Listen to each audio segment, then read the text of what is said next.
Buenos días, hola, hola, ACE familia, good morning. My name is Berenice Vargas Luna. I am a program manager here at ACE, the Hispanic Alliance for Career and Enhancement. We are a national nonprofit whose mission is to positively impact the workplace by cultivating the pipeline of Latino, Latina, Latinx, Latina talent, providing insight, access, support so that they are successful in their careers. I am a proud Chicana from Chicago, Mujeres de Hace program alum, and an entrepreneur. I'm your host for today's Cafecito, and I'm so excited to welcome you all to today, where we are celebrating National Library Week. Our guest today is Bobbi Benegas. Bobbi is the executive assistant to the president and CEO and COO for the HACE organization. She was born and raised on the southwest side of Chicago. She has received her BA from the University of Illinois at Urbana-Champaign, and most recently earned her master's degree in library and information science from Syracuse University. So no one better to talk to us about National Library Week than Bobbi. So welcome, Bobbi.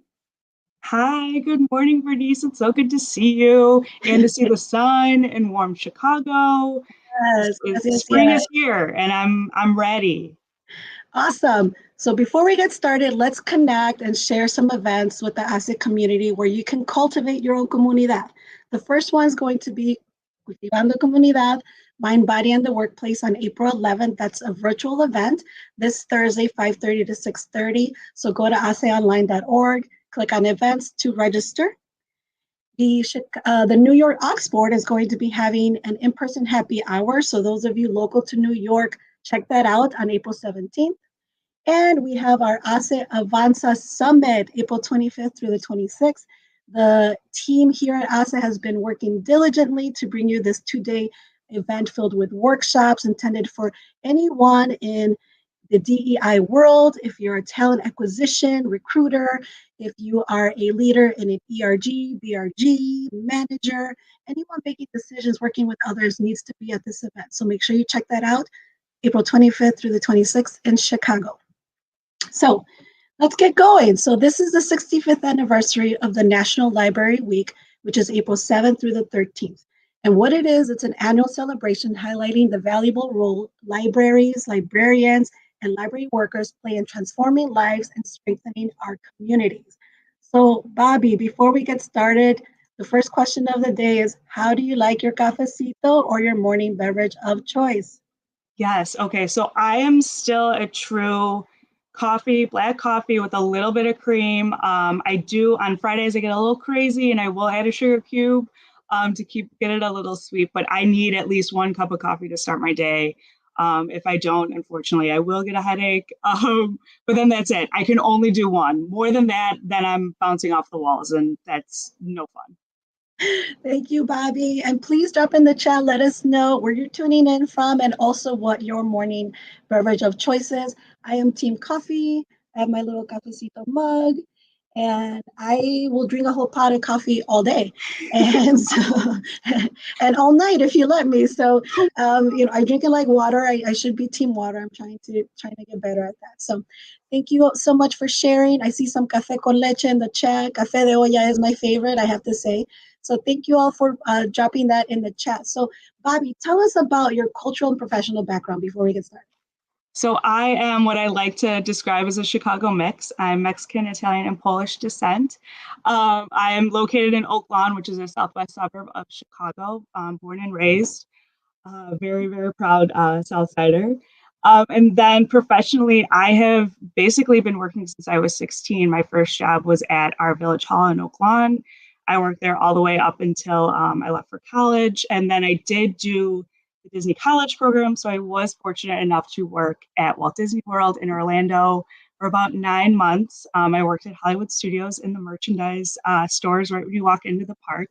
And I always say I keep my Disney name tag at my desk because for me, that was like the biggest career journey that I went on. I learned so much about myself and about customer service and the way we care for the people who are consuming our products and how to handle any situation.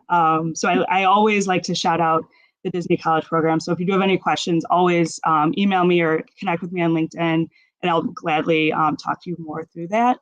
And then, I graduated from the University of Illinois and kind of didn't really have a set plan, a set career, and fell into like a temp job that became a permanent job that also one of my former coworkers, one of her family members had worked for HACE and was like, hey, this position's open. I think you would be really great at it. And I was like, what are you talking about? Like, I've never been an assistant before. I'm like, you're crazy. And I remember writing my cover letter and kind of saying, I don't have that much experience, but I am the eldest daughter. So I do like to joke. My father just retired from the construction union in Chicago, and I was like helping him with all his paperwork. And he jokes with the people on the phone. He's always like, "Oh yeah, you got to talk to my assistant, my oldest daughter." So even though you might not think you have the exact experience on paper, you definitely have the soft skills. Amazing. And that's a great reminder, yes, that you just never know what skills you have that can translate to other careers and what opportunity those are going to bring. So always be open to that. We know that as Latinos, we tend to not go for those opportunities because we feel like we don't check all the boxes. And that is just a huge mistake that we're making. So don't make that mistake. Just put yourself out there. They say no, you're in the same position, right? So nothing happens. So you took a chance and now you're here. And now I'm here. Yes. And so exciting. Thank you so much for sharing. And Bobbi, so we talked a little bit about your master's in library and information science from Syracuse University. So share with us what inspired you to pursue that degree path. Of course. So growing up, we actually lived in Evergreen Park, which is another suburb of Chicago, and we lived right down the street from the Evergreen Park Library.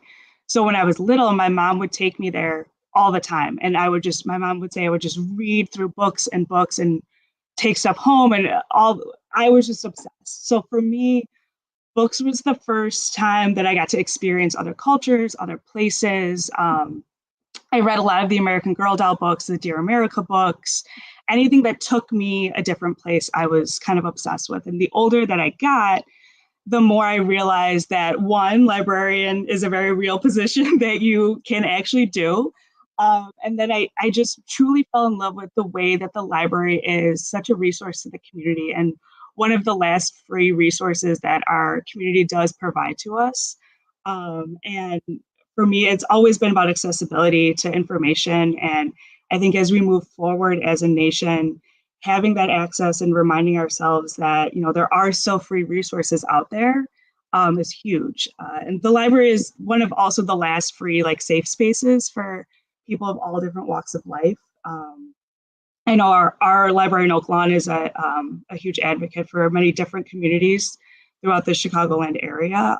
So it's always just been a journey, and I've just always loved reading and books. And I make a joke, all of my friends that have kids, I am the crazy aunt that gives the kids books for, Christmas, birthdays, any kind of holiday. And they love it. The kid for now, they love it. Maybe when they're a little bit older, they won't, but for now, they're always very excited. Thank you so much. So let's talk a little bit about Library Week. So I did a little bit of digging. So it started in 1958. So this is the 65th year anniversary. And it began as a nonprofit, a group of individuals who felt that individuals in the US were starting to read less and less books. They were starting to look more at TV, radio, right? Think of the 1950s, right? And so they created this week to really promote reading, right? And so I thought that was so interesting that it was really created so that to inspire more people to read. So can you share what does it mean to you specifically having this dedicated week? Yeah, it is really interesting when you look back and you think and you read that it was really to promote reading, when even now I still get asked that question. And I remember when I would tell people oh, I'm getting my master's in library science, people would be like, well, why do libraries even exist? You can get everything on the internet, or, people aren't reading books, anything like that. And it's a great reminder that the library is not just for books, especially in the modern era. There are programs, there are different classes, that can be offered through all ages. Specifically at the Oak Lawn Library over the summer, they do a free lunch program that's open for students all over, not just specifically in Oak Lawn, in any town, surrounding the area. So for me, which I didn't actually know that, I had to look that up actually. And I should shout out the library that's in Burbank because they helped me with my graduate program. They were amazing. All the librarians in there are also, they were so sweet and helped me so much. But National Library Week for me also is just a reminder, to promote using your library card, remembering that resource existed. And I remember when I shared this yesterday at the team meeting, a lot of the staff had shared that, like, oh yeah, I'm trying to like get back into reading and like audiobooks and all that stuff. So for me, it's another great way to just keep promoting, that literacy and just access to information and reading something about something that you don't know or someone that you don't know and learning more about other people. I love it. Finding ways to grow, right? Yes. It doesn't, Yes. there's ways to grow by learning, by reading a book or listening to a book. And when you think of the library, since you mentioned the free lunch program, when you think of a library, you think of books, right? We were talking about this and I got flashbacks of being in school and learning how to look up the codes and where to find it, right? We do a decimal system. Yes. Do they still have that in libraries? Yes. Do I still have Yeah. to, okay, Oh, yeah. So brush up on your Dewey Decimal System before you go. But it's not just books, it's so many other things. And now that you said that, I do get my little mailers of the Burbank Library because that's where I'm at, and all the different programs that they have going on. There's videos you can rent out, there's books, you can go vote at the library, right? There's all these additional things. So what additional things or what tips or suggestions do you have for people to really kind of maximize their library? Well, I definitely would recommend, if you don't already have your library card, go and get them. Go and get one. If you have a child at home, I think depending on where you are, your library, I think, should be giving them a library card from like 3 up, the ages of 3 and up. Again, that might differ on where you're located. But yeah, I think it's just one, getting an access to that card. That card is always going to be free and it's always going to be available to you as long as you have residency in your town. But then it's also, like you said, Bernice, looking at that mailer that comes in or subscribing to the newsletter or just taking a look at the website and just kind of doing some searching, just some basic clicking around, seeing what's available. If you have like a need specifically, go into the library and talk to a librarian. They are so knowledgeable and always so helpful and willing to, take time with you to go over your question and to answer your question. And if they don't know the answer, they know someone else who will answer that question for you. But yeah, just do a little digging. Love it. And I see some comments in the chat. Aracelis, the American University has a great library program. Yes. Other individuals that are really saying we got to read more. So loving all the comments in the chat. If you have any questions for Bobbi, please drop them in there. We'll have some time for a little Q&A. So make sure you drop that in the chat as we prepare for that. So let's bring it back to books. Yes. What books have been most impactful for you in your life, in your career? Something that comes up that you're like, that was the one.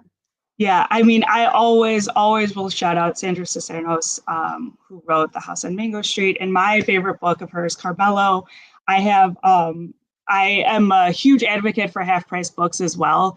And every time I go in, I look for different copies of The House on Mango Street and Carmelo. And I have 4 different copies of Carmelo that actually sit on a separate bookshelf than the one that has all my other ones. So I remember reading House on Mango when I was little, and just even though I didn't really grow up in the true, city proper, immediately connecting with the stories and the feelings. And then also, I do have to shout out The Outsiders by S.E. Hinton. It's a book that my mom had actually given to me for Christmas when I was younger. And again, that's a story of boys in Tulsa, Oklahoma in the 60s. And for some reason, every book that S.E. Hinton has written, I have read, and it was just an immediate connection. I'm also trying to look at what else is on my shelf. I do love biographies and memoirs. Sophia Sotomayor's stands out to me right now. Trevor Noah's For Brown Girls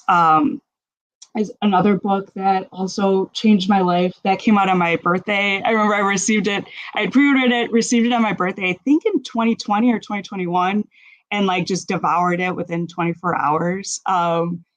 There are so many. I always enjoyed reading stories about women who looked like me or women that I could relate to. That's kind of where I first, because I firmly believe that when you can see yourself in a story or in a movie, then you can see yourself everywhere. That's, I think, another reason why I do love HACE is because we also promote that if you can see yourself or see someone that looks like you in a C-suite level position, then you know that that's achievable. You know that that could actually be you one day. So I think that's why another reason why I've always loved books is, I can learn more, but then I know, and I can see myself there and picture myself there. Yeah. Thank you so much. And you mentioned Half Price Books, and so I just want to stop there because Half Price Books is a local store in the Chicagoland area. It's like a used bookstore, and so you can find used books, videos, toys, board games, yes, vinyl, CDs. Yep. Oh yeah. And they usually have like a dollar section. I love just heading straight to the back and just getting all the dollar books because there's some great ones in there. So if you're local to Chicago, if you're not, find whatever used book store, just what might be out there, because they're definitely out there. And Half Price Books has a website too, so they probably ship.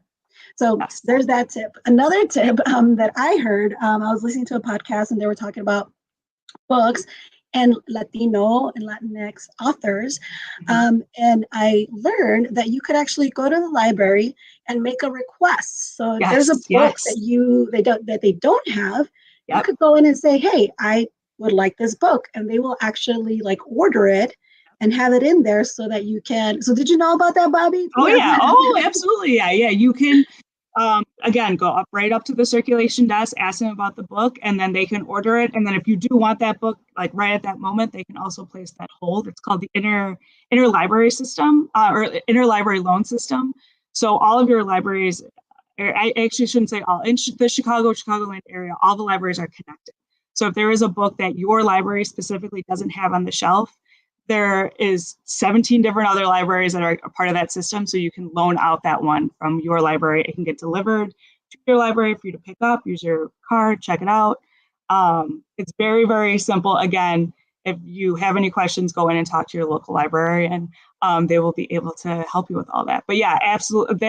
That was something I remember kind of not blowing my mind, but being like, oh, okay, that makes sense of who else is picking out these books? Yes, of course, they want to hear from the community about what they want to see in their library. Amazing. I see 2 questions in the chat. I'm going to see if I can squeeze them. Perfect. 1, what advice would you give to someone who wants to work at a library but doesn't have a master's degree in library science? And then we'll go to Lisandra's. Okay, so the biggest piece of advice for that first question is try and volunteer, start volunteering in different ways. And also if there is circulation positions, usually those you don't need a library degree in. That's also a good foot in the door. Sometimes that library will be able to help you pursue that degree if that is something you are interested in pursuing. But the biggest piece of advice is to start volunteering, or again, just going in and saying do you need any extra help? Circulation, programming, anything like that, that those positions you usually don't need the degree for. It's when you actually want to run a department or run the actual library. That is when the degree kind of comes into play. Perfect. Okay. Awesome. Thank you for that. That was great and helpful. Let's see. I think we have one more question maybe, or we might be ending it. So let's see. What advice do you have for continuing to improve literacy for our communities? Ooh, Lysandra always has the best questions. I would say if you have younger children or younger people in your life, start reading to them and keep promoting reading, or even audiobooks. Audiobooks are still reading. So maybe they're not, they don't want to keep opening up the page, but play it in the car. Play it while you're doing chores or anything like that. Keep promoting that idea of that books are for everyone, and that if you don't like one story, there's a million other stories that you can find that will keep promoting or that will keep you interested and keep your child interested.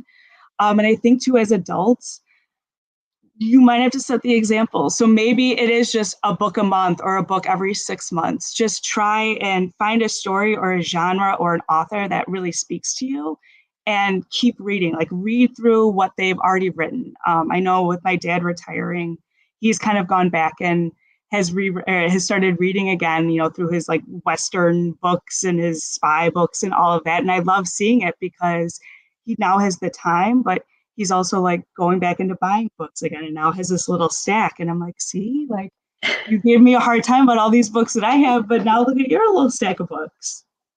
Love it. All right, let's wrap up, Bobbi. This has been amazing. So tell us one thing that you're hopeful for in Oh, this year, something you're looking forward to.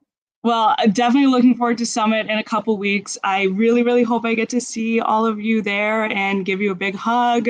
I'm also really excited to see the team as well. But something that I'm hopeful for this year, oh my goodness, there's so many things. Maybe a successful Chicago Bears season. I've kind of given up hope on the White Sox already, but that's fine. It's so tough. I just think again, 2024, I know it's an election year, so it might be a little scary for some people, but I love seeing that voter turnout of the younger generation. That really, really, I had a really great history teacher in high school, shout out Joyce Cruz, who just promoted the registering to vote so much, and that inspired me. And any girl that you talk to from the South Side that went to Queen of Peace High School will talk to you about Joyce Cruz and how we consumed everything because she made it so interesting. So I think like I said, it might be a scary year, but when I see those numbers and those statistics of Latino voters or voters, you know, between the ages of 18 and 25, and those numbers just keep increasing, that keeps me hopeful because that's us using our voice. Yes. So don't forget to use your voice. Yes. Don't forget to register to vote and use your voice. Use your voice. You can vote at the library. I know that Yes, you'll be picking it absolutely you up. can. You can register as well. Yep. Yes. So thank you so much, Bobbi. This has been just a great Yes. conversation. Go to your library, pick up a library card, listen to an audiobook, share it with your family, Yeah. and grow a little. Grow a little, Yeah. learn a little something about I yourself. encourage everyone to read a book that's outside of like your favorite genre or something, or read a biography on someone that you want to learn more about. That's my piece of homework for everyone today. All right, you heard it. You got to send Bobbi a message on LinkedIn, let her know Yes, which book it please. was. We're going to Yes. keep track. We'll see you at the Avanza Summit again. It's our in-person two-day event, April 25th through the 26th at Convene, the Willis Tower or the Sears Yes, Tower. Sears Tower. And we're going to see you. We're going to be there to give you great big hugs. Y Can't hasta wait. pronto. Thank you. Así Bye, familia, nos everyone. vemos. Hasta luego. Have a great Wednesday.